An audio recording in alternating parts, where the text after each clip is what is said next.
So, welcome to another episode of the Growth Hacking Culture. And today I want to discuss about why psychological safety became so important only now.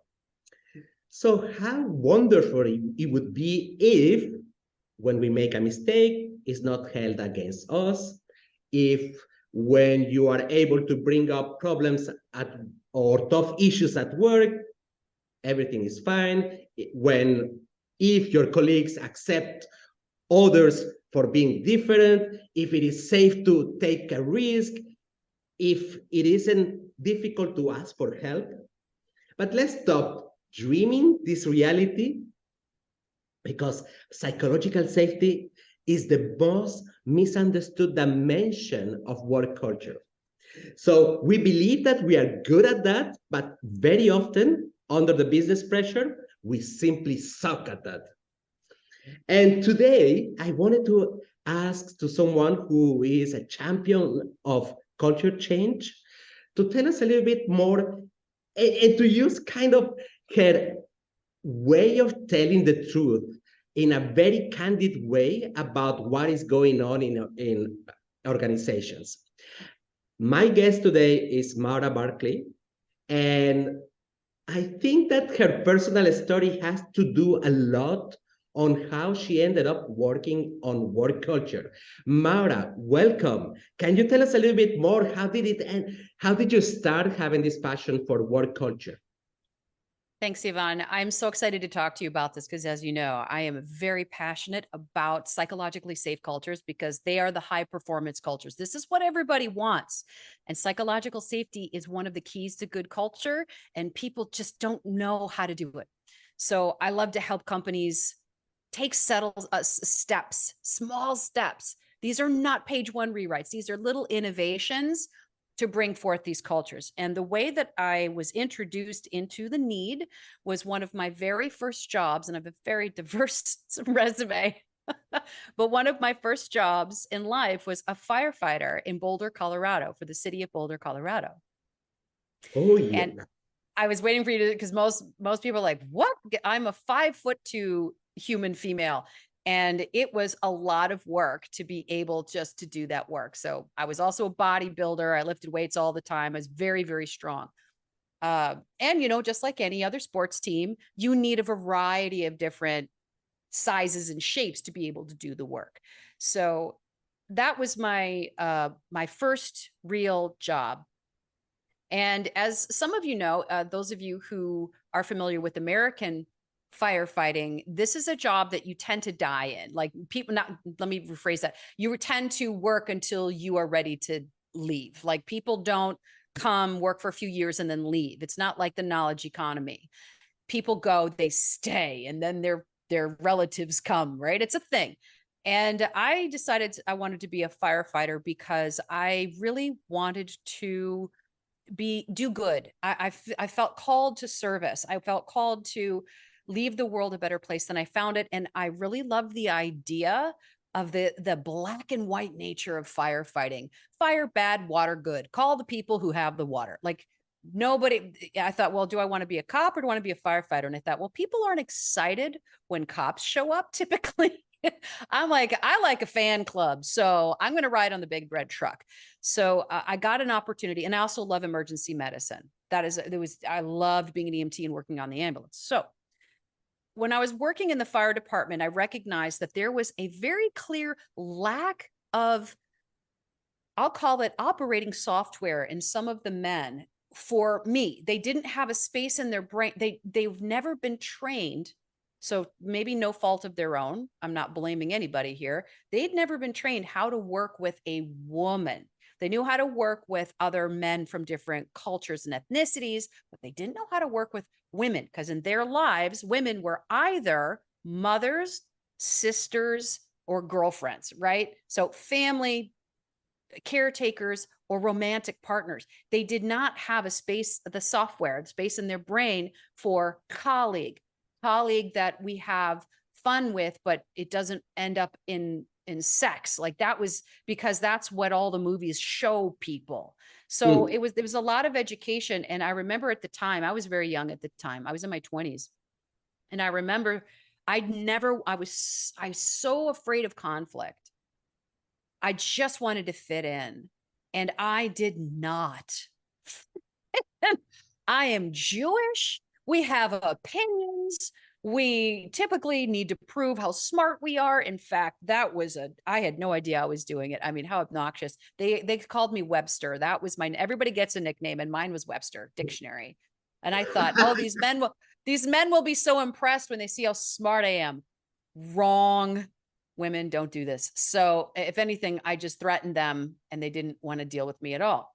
So I was really busy working to prove how smart I was, because I was so small that the opportunities to prove how strong I was were few and far between, and how capable I was.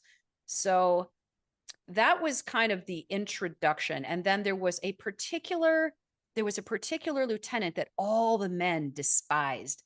These men there's so much gossip going on. They talk forever behind this guy's back. And I was like, well, I don't want to be that person. I didn't want to stand out. I didn't want to cause a fuss. And all the other women ahead of me that had done that, I heard all the men complaining about them. Like, well, I don't ever want them to complain about me. So I'm not going to be, quote unquote, that woman. And when I had interactions with this lieutenant, he was such a jerk. He was really into his power. He did things like, he would drop a phone book on the floor and tell the firefighter to pick it up just to prove that he was in charge. I'm like, what a jerk. And nobody liked him. And the union just like, well, he hasn't really done anything that bad. Right. So nobody did anything about any of it. So I was the one who was like, I just want to get along with everybody. One day we were looking at some new station boots that had come in, and I had bent over to look to find my box of them because they're all in shoe boxes stacked up. And when I bent over, he came up and he slapped me on the butt in front of two crews and said, "You have a gargoyle on your butt," because I'd just gotten a tattoo of a gargoyle. And I was like mortified. Everybody just kind of stopped. Our eyes got big. We looked around. We're like, do we say anything? And nobody said anything, including me. And I just kind of moved away, and I went straight to my lieutenant. I'm like, I don't know what to do. That was really inappropriate. And it was in front of people. And what do we do? And he's like, well, I feel like since you told me, I have to report it. And I'm like, I don't want to be that woman. I don't want to be that person. I don't want to cause trouble. So I asked him to apologize, and I will quote him here. He said, "I'm sorry." Exactly like that. He was not sorry. And Yeah. because I didn't put up a stink, Yvonne, guess who got stationed with the worst lieutenant on the entire department? Me. And it got worse and worse and worse. And eventually I'm just like, you know what? I am done. I'm so done with this guy. Everybody complains about him. I'm going to be the one who's courageous enough to step up and say, this is inappropriate. I have a hostile work environment and I'm being harassed, sexually harassed, actually. And when I did that, I really thought that they were going to put me on their shoulders and carry me around like Rudy. That's not what happened.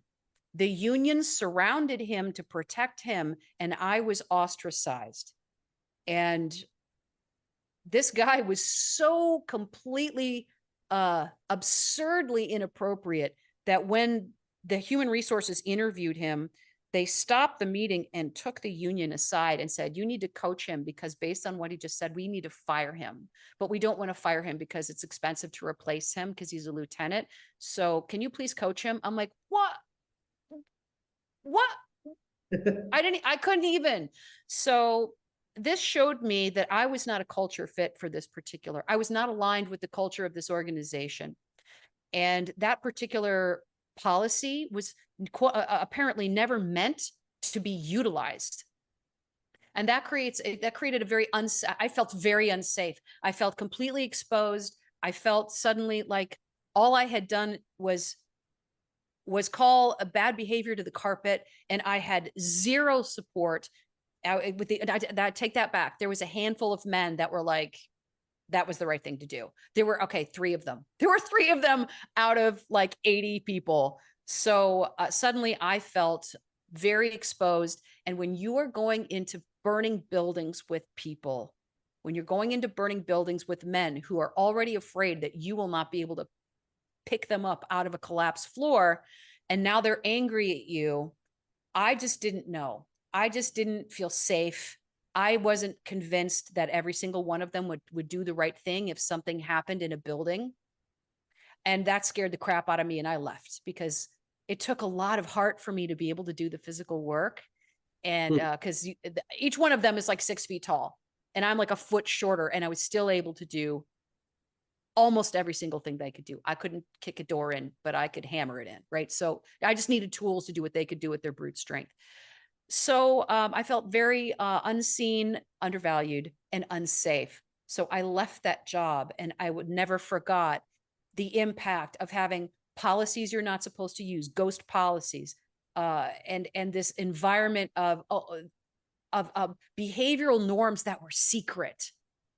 It was just rich with this unspoken understanding. And I learned it all and thought, yeah, this is bull crap. I don't want to live this way. I don't want to work this way. I love a lot of these guys and I love the work. I love helping people, but the cost is too high. That was the beginning.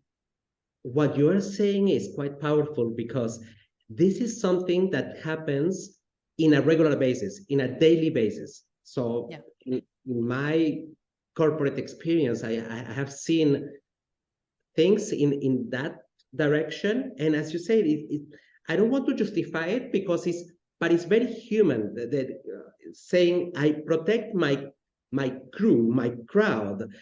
We are the boys club, so we have to protect each other. Or as you mentioned also the example, it would be difficult to replace him because he's maybe a good element in the team, productive. He's delivering the job, but he's on the how. He's not fit with a culture that they want to have. It is not for to justify it. It's just that to break this cycle that is still today exists. And that's why I started saying that psychological safety is something that is highly misunderstood, because human nature will try to protect your family. The family is that there is one element, it is a female that is maybe smaller than the rest of the guys. So this person might not be my family. So I'm going to stand with the rest of the people. And it's very difficult to break. And today, coming back to the topic about corporations. So what have you observed are the signs that where psychological safety is not doing that great at work? So what have you observed with all the clients that you are working with, companies that you're working with? What is happening today? There's a handful of red flags, and they're surprising. So one of the things is, and by the way, this is tied directly to belonging and engagement. This is why psychological safety is a critical component of high performance teams. And it is also the backbone of healthy culture, the backbone of it. If you don't have psych safety, you're not going to have a healthy culture, and you don't get all the benefits of belonging and engagement, which will absolutely tank your performance and your competitive advantage.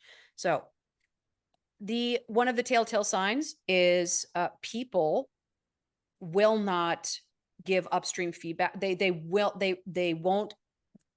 not offer any, what's the word, challenge to the status quo. They won't offer any challenge to the conventional thinking, whether it's in a meeting or whether it's just in conversation with another leader. They will not challenge the status quo. Politics are a really good sign that you are not in a psychologically safe environment, because politics are an extension, a sort of an outpicturing of having to manage delicate egos of leaders and with power and influence. And everyone is trying to shuffle around and approach, and they're spending so much energy trying to not offend someone who can get them canned, that we've lost so much time and energy that could be spent building better teams, growing revenue, right? innovating products and services. So much politics are a wonderful red flag, like such a clear red flag. Like, okay, this means that people up the chain, they don't want feedback. They don't want to hear what you have to say. We have a very clear command and control. Command and control is also psychological safety, because the operative word here is control. It is not right. It is not about managing people. It is about controlling people. Okay, so those are a couple of things. Another thing is you'll see a lot of secrecy. In psychologically safe cultures, there's a lot of reporting of errors. So the reporting goes up. That's how you know you have a safe environment. Also, the input during meetings of people who maybe have an alternative point of view to offer, you won't get any of that intel. You won't get any of that data. You won't have creative abrasion that creates excellence. All of those things are suppressed. So two elements that I have to highlight on what you said is the concept of power. So when you have the power, you can dictate the narrative about how things are going, right? So you are a manager with influence, you can say this is good or not. And that happens not only at the individual level, people's level, it happens in organizations that are powerful, and they may change the narrative of what they do, and it happens even in governments. And the other thing that you said is that organizations that have a healthy culture are capable of talking about their mistakes, what they do wrong, and it goes up and down in a very transparent way, and everybody's aware. And then you don't need this secrecy around groups of people who are going to hide the fact, oh yeah, this person was hired by that another person, so he might be responsible. They try to hide this area of responsibilities, and that's something very common indeed to see that we see in organizations. Where do you think we can draw a line between a work environment that is demanding? So sometimes, I mean, business is business. You are a little bit blunt. Hey, Maura, this didn't work out. You didn't do a great job. It's a little bit about honesty, to give feedback in a clear ways, in a candid way. And where do you draw the line between being in this type of environment that is blunt and honest, and the psychological safety without, where we start hurting another person, excluding that person, putting them aside? Is there a way to distinguish both of them? Yeah, and I think there's a couple of concepts working here. So I'm a huge fan of Ray Dalio principles. Like, I want to work for Ray Dalio. I'm like, this is my zone. This is the way I speak. This is the way I want to be spoken to. I want that direct, blunt feedback. How else am I going to get better? So that is my personal style. Now, one of the ways that we can mitigate this is through behavioral assessment and analysis. For example, I'm a predictive index partner. And the thing that's very unique about this particular behavioral assessment and analysis, it is very clear in the work style, not just the communication, but how they have a relationship with other work styles. And you can see in the framework where people are going to have conflict. You can predict it, like you can predict you're going to be hungry if you don't eat for 8 hours. It's very clear. It is science. It is mapped. It is math. It is communication math. So I think the first issue or concern is that sometimes you need to moderate or modify your approach. And this is something this is a critical, I'm really glad you brought this up, Yvonne, because this is a critical competency that is currently not being managed, or I should say built into the job architecture for managers. So when you have a very high performance organization and things need to get done, we're working quickly. Managers are high performers that get promoted because they're working up the career path, right? Typically, high performers are not good managers. They don't have an affinity for people skills. So we're asking these high performance leaders to continue being awesome rock stars and now differentiate every single direct report's communication style to try to communicate in such a way that gets traction and in my, like in the work I do, that actually inspires them to do better, that motivates them to do better. So I think there is room for, absolutely room for, direct, what I call compassionate candor. So it's human first, candor second. I'm telling you this because I know that you're capable, and I want you to hear it really plainly. Here's the thing. This is where culture work is so important. This is where I get hired to, and this is where the work that I do really gets traction. You have to anticipate these moments. So what you're talking about is the result end of the stick, not the beginning of the stick. Expectation management, operating agreements within departments. Your job descriptions need to have these core value related behaviors integrated into them. If you have a culture like Ray Dalio of direct candor, brutal candor, that needs to be in your JD. Now, if you happen to be, so I'm going to give you two scenarios. That's one. And it's important that when you're hiring people, they don't just tolerate the culture that you have. That's like you're going camping, right? This is how I look at it. You are an organization that loves to go camping. You don't want to hire people who, I never gone camping, but I guess I could tolerate it. They're going to wash out. You want people who are excited to go camping. You want people who've been camping. They have a skill. They can chop wood. They're bringing water. They know how to pitch it. It doesn't matter. I don't want to belabor the metaphor. My point is this. That is cultural alignment. And from cultural alignment, step one, now you have culture add, which is where belonging and inclusion happens. But you first have to define this value-based culture, and then you have to interview for it. And now you have an expectation.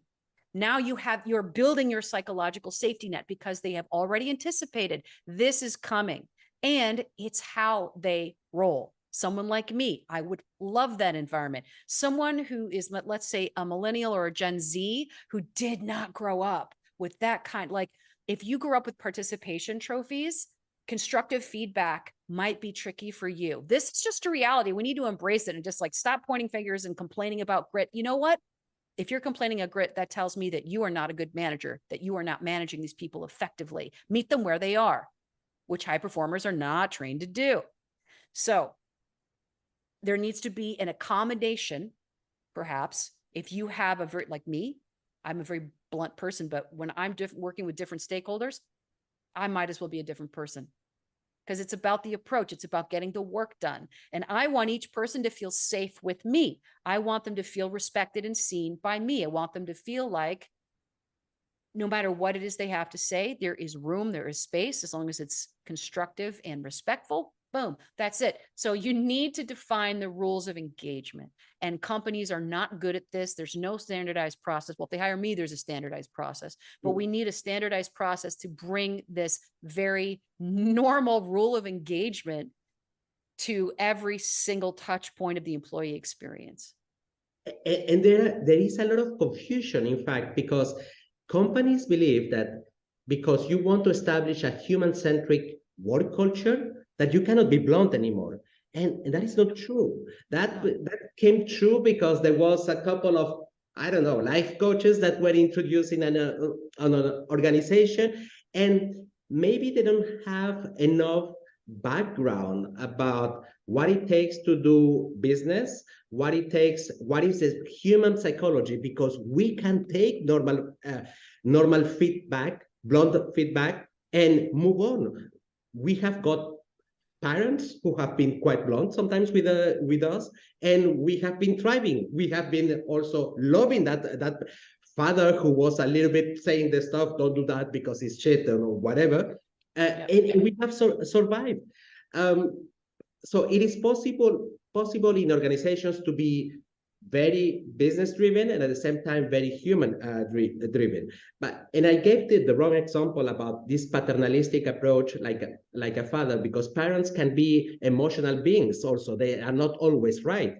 Managers have to be rational at all the time. They have to distinguish, remove the biases that could be emotional when they are judging or giving feedback to someone.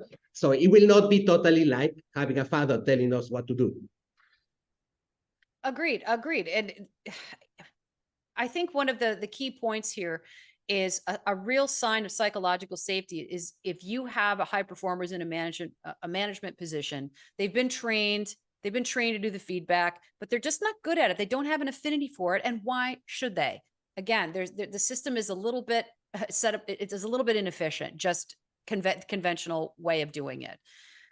And if they can invite and welcome upstream feedback, now you have a scenario where people don't feel like they're getting beat up upon and they just have to take it, right? Now you have an opportunity to empower your people to advocate. If you know this is your communication style and there's just no two ways about it, then you invite your team to give you feedback and say, well, how would you like me to communicate this to you? I'm completely happy to meet you where you are. I'm not saying this to offend you. I really, and here's the thing though, Yvonne, if they feel like this manager really cares and that the reason they're giving this direct feedback is to get them to the goal that they mutually set, you're not going to have the problem. It's when they don't think that the manager cares and they're just getting beat up on because the manager has not made clear the strategy or the tactics in which they're offering the feedback, if that makes sense. Does that make sense? Indeed, but what you have highlighted is the approach of kind of role modeling the psychological safety environment that you want to structure around your team by asking feedback. Yep. And that's the way to role model certain behaviors in the organization. Now, what is before, in order to prepare this episode, I just went to Google Trends and I checked so how many times psychological safety has been searched in Google. So, and when you compare pre-COVID times to today, there is 4 times more search of that keyword. So, I mean, the concept existed way before. So the challenge was existing before, but why do you think people are more interested about it today after COVID? What happened during that time that people start thinking, oh, that's important also for my balance? Well, and this is such a great question. I love this question. Without a clear empirical study done, I can give you my best guess because I certainly have not seen any hard statistical data around your question. So I would come at it right from more of a philosophical perspective. If I'm not mistaken, and I may be, 2018 is when Dr. Amy Edmondson wrote her book, Fearless Organization. That's it. She really pioneered the concept she pioneered the concept in application, in implementation through her case studies. And I feel like that's really what put psychological safety on the map. And that was 2018, just a year before COVID started ravaging and changing everything. So I think one of the key points here is that people had a certain degree of stress resiliency, which is the amount that you can tolerate before you really push to the edge. And people had a certain expectation about how much suck they were going to encounter in their jobs, because we are still using an embarrassingly antiquated leadership style in the knowledge economy that was created in the Industrial Revolution. The fact that we're using it for the knowledge economy is outrageous. And it's amazing to me that as much has been, I mean, we're losing $6 billion in performance and productivity through attrition and turnover and toxic culture. That's $600 billion. That is the direct result of an inappropriate and effective leadership style. Those leadership styles create toxic cultures. Now, when you are faced with the mortality of your family members, when you are faced with your own mortality, you are seeing people drop, you are watching the news and seeing all of these people on respirators. We have never had a pandemic in this digitally connected global environment. This is a first. The Spanish flu came, but they did not have the internet. Yeah. This was different. This was a first for our species. It really was. And the level of anxiety created a need for relief, a need for everybody was maxed, no stress resiliency, not just for their own safety and their health, but then companies suddenly didn't know what to do because they didn't have a remote plan. So now their livelihood, everybody was in a panic. They were in survival mode. And when you come to an organization that doesn't care about your well-being during a pandemic, and they are just trying to squeeze you to get your stuff done, I think that's when psychological safety became very, very important, as it is the backbone of healthy culture. So I think it was toxic culture that led people to psychological safety. I totally, so without all the data and all the stuff, I totally agree with the point that you're making. So it's almost like we had the time to also to reflect about the things that weren't working, the type of leadership that was super based about the principles of the carrot and stick. So we were working just to make our living, to have stuff at home. Suddenly we see a little bit of the gaps of how much, when you don't have the constant presence of your leader, your manager, because he is working remotely somewhere else, you have the time also to reflect about the past and see that you are alone. In fact, doing the job alone, because most of the leaders were not equipped to manage, to have this compassion or this emotional connection with their teams. And we realized that finally that it's not worthwhile, that we could take other options. So I think that drove this search for meaning that happened, and I think that this is one of the most positive sides of this pandemic, is that we had the time to rethink about our lives, about what the purpose of our lives. How would you uh, how can you make like a comparison between different companies about who is good about psychological safety? In fact, let me ask you just directly, do you have examples of companies that have done right in terms of psychological safety? 100%. I love to highlight Softway, which is run by Mohammed Anwar. He's the CEO. He and his leadership team wrote a book called Love is a Business Strategy. And this also gives me an opportunity to say, I want to be super clear. I am not vilifying executives because they have been trained to do what they're doing. That it is best practices, the way that they're doing what they're doing. And when you have all the pressures and demands at the executive level, and you're accountable to the board, and their millions or billions of dollars, and shareholder pressure as well, you don't want to go about, there's not a lot of motivation to change at a very fundamental level. There really isn't. And on top of that, these men and some women are trained to behave this way. And this is actually detailed in Mohammed's book. When he started his company, it began to grow, Softway, and he was doing very well. So he hired a consulting team to help him build his presence, his executive process.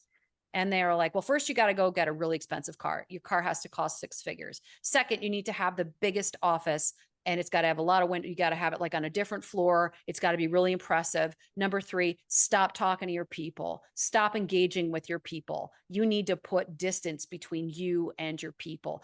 All of the things. This is the practice. This is the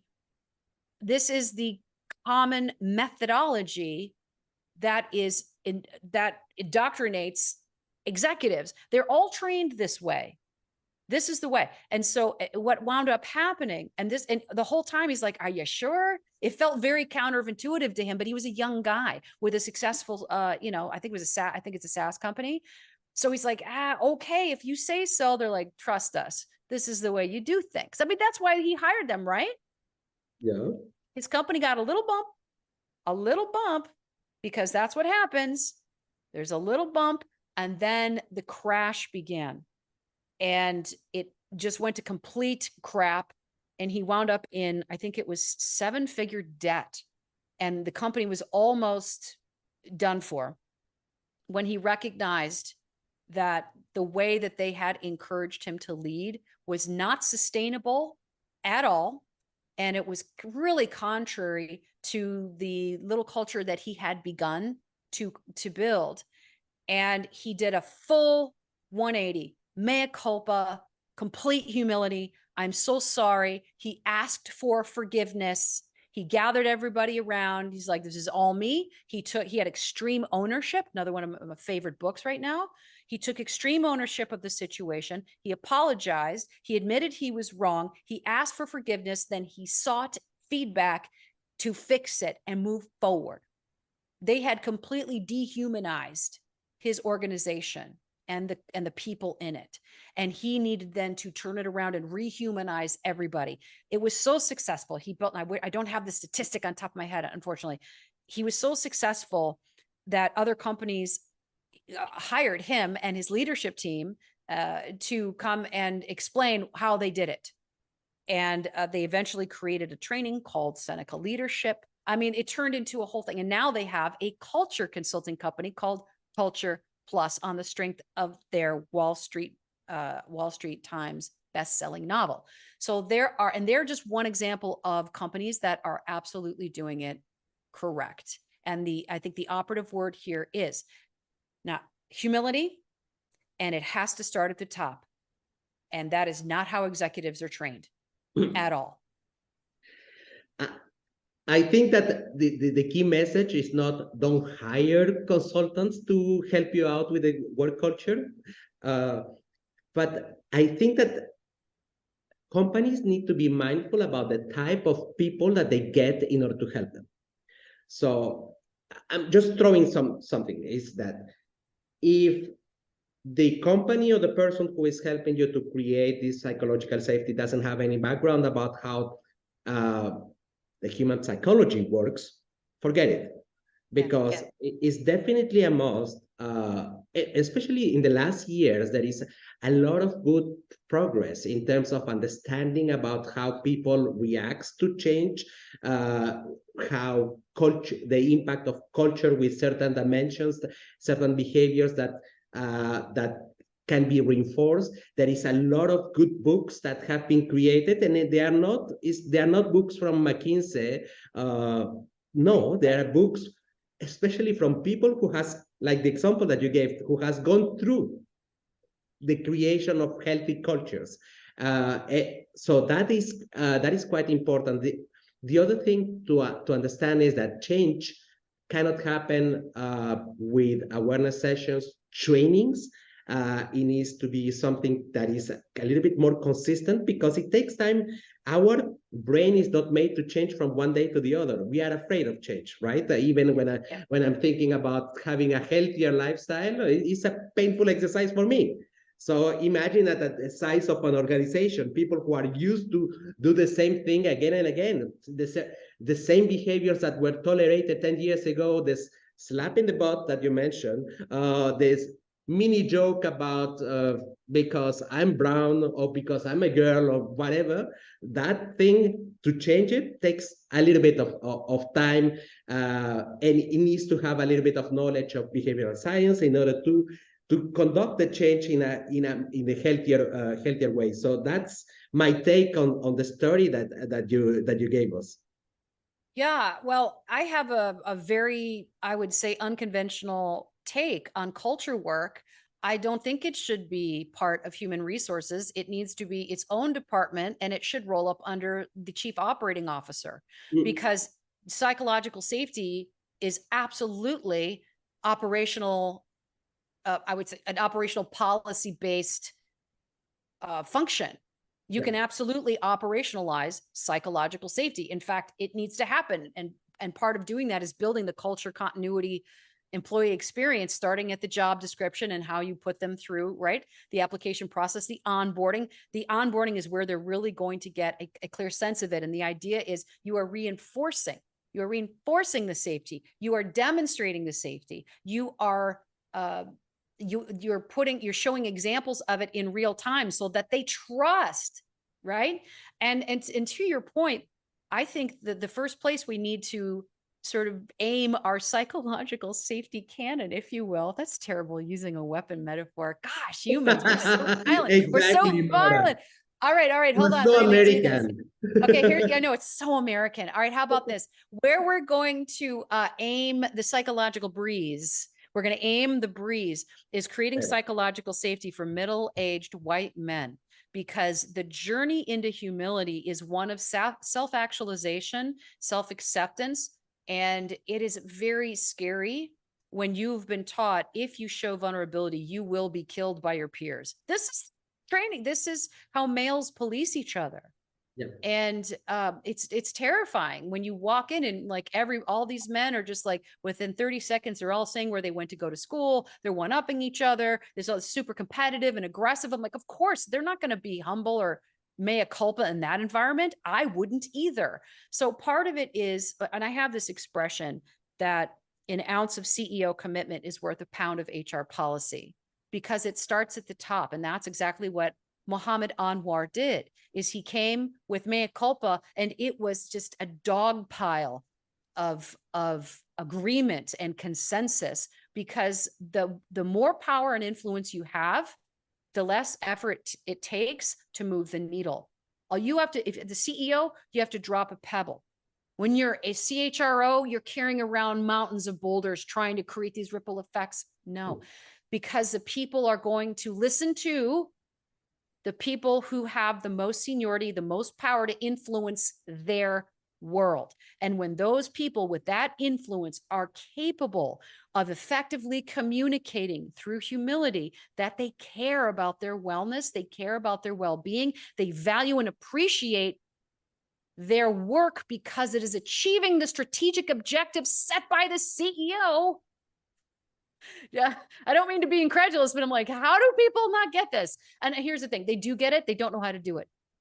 That is why culture consultants like me exist, is to help you bake that in. And listen, I'm not suggesting that I'm going to walk into a command and control environment, especially where some of these men might even be former military, because, but I got to tell you, former military, they tend to be the most humble. Yeah. That's something I've seen. They don't need to prove anything. But when you have a group of men who've been taught, who've been trained that they have to prove to be successful, without success, they're nobody. They're not going to turn in that and be like, oh, I'm just going to be humble and say, forgive me.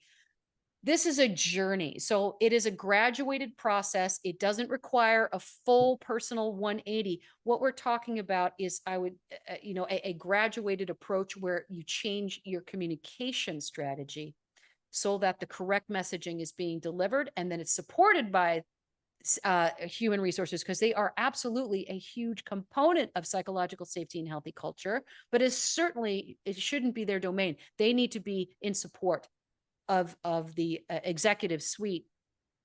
And then you have boots on the ground. It is translated down through divisions, departments, operating agreements. And at the end of the day, Yvonne, psychological safety and healthy culture is the responsibility of every single person to communicate as compassionately and respectfully as possible, resolve conflict in a respectful way. But if you've never seen it, they're just talking about it, but nobody's doing it. And that's that really insidious sort of, this is how things are actually done. That's where you start to run into problems. This is why surveys are really important. Well, not just survey, actually, yeah, anonymous surveys actually can be very revelatory. Focus groups, one-on-ones, just getting a taste for what the lived experience is, because the big disconnect with psych safety and healthy culture is the intended culture is very rarely the perceived culture. Very rarely. There's a big disconnect, and it's because executives are taught to create a membrane between themselves and the people who are relying on them for inspiration, mission, right? All this stuff. This is all where engagement comes from, and discretionary effort. It's all from the C-suite. And if it's not from them, a lot of times it's really, really good managers. They're really good at it. And everybody wants to work with those managers. Absolutely. I have to highlight because people always often forgets that it is possible to measure psychological safety. So there are 100%. tons of different assessments that can be used. So the progress, the effort that you're going to do in building this operational department can be measured, the impact. And the same that you measure sales, you can measure how much you have changed your the level of psychological safety and even the impact with the business outcomes. That is quite cool. My last question, Maura, is, and let's imagine that suddenly, so there is a little bit of magic in the world, and you are given the CEO position of a 4,500 company, known for its low psychological safety. So what would be your first actions in order to correct, to amend this mess?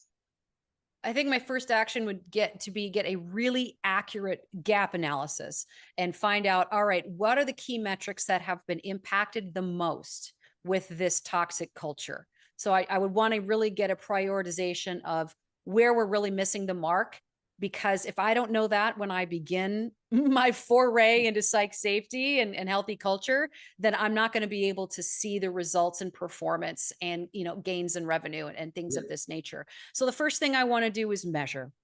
Where are we? What's being impacted? The second thing that I would do is a very specifically organized and listening tour. And CEOs do listening tours all the time, and sometimes they're super positive.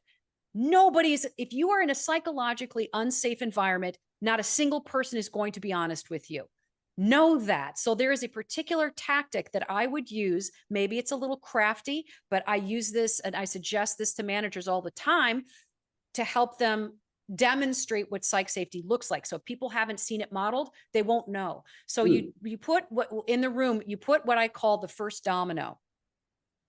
The first domino. There's always one person who's the tip of the spear who will lead the way and others will follow. It's someone who has the guts, the courage to successfully model respectful candor or respectful feedback. So I would invite, there needs to be a welcoming invitation for upstream feedback in order for them to feel safe to take the risk. And it is a huge personal, professional risk to speak to someone who has more power, to someone who can fire you and say, this policy doesn't work for us. It is creating this inefficiency or whatever it is. Like, our lives suck because of this policy or this change that you made without getting feedback, or that was made prior to your arrival. So I put a domino in the room and I ask and I welcome, and I make sure that that domino asks a question that is challenging, respectfully offered, but really challenging, that requires me to explain my strategy. It requires me to explain the why, because oftentimes leaders don't do that. And that's when they get pushback, when you don't get buy-in. And so once they see the first domino goes and they see me respond with gratitude, I'm staying in the humility and welcoming that feedback, because that's the only way we're going to improve and innovate. Then here comes the next person, the next person, the next person. You have to have that first domino. They have to have it modeled, and you have to be willing to listen without getting defensive. And that takes a mountain of emotional intelligence that very many people haven't been trained to have yet. It is a learnable skill, but you got to be ready. I love the story. I really love the story. And by the way, I love the way how do you position, because behind whatever you are saying now, there is a little bit of science, a little bit of psychology, and you are distilling the flow of words like in an easy way to understand for someone like me. Maura, I want to thank you very much for your time. But first I need to ask you, so how can people reach you out? They want to ask you questions to know about what you do and how you do it. How can the people reach you out? I have a website, maurabarclay.com, and you can contact me there. And actually, LinkedIn is also the best way. And sometimes people don't know what they need, and they might not need a consultant. They might need something else, right? So I just encourage everybody to reach out to me. Maura Barclay, it is my LinkedIn, my LinkedIn profile. And I just love to have conversations with people. And I have so many people in my network. I might not be the solution, but let me tell you, Yvonne, and to all of your listeners, I am here to help people self-actualize at work. Everybody, including at every level of leadership and all the way down to individual contributors. That is my passion. I am here in service of that passion. So if someone's having a conversation with me and I'm out of my depth, I will refer them to a rock star consultant or company that can show up and absolutely resolve whatever's going on for them. That's what I care about. I do fine. We don't I want people to know that I'm interested in helping them resolve their concerns. That's where I get my yayas. That's what I love to do. Right. So I'm not going to, it's important that we just have a conversation, because this is new to people. And you can't go to Harvard Business School and get an MBA in culture. You just can't. It's part of leadership effectiveness, and it is evolving. So there are no stupid questions. There might be something that's actually an operational issue and not a culture issue. And I encourage people to reach out to me and let's just have a conversation. So I will be putting the links just below this episode. Maura, I am going to give you a big virtual hug. Yay! It was lovely to have you in this episode. Thank you very much for your time.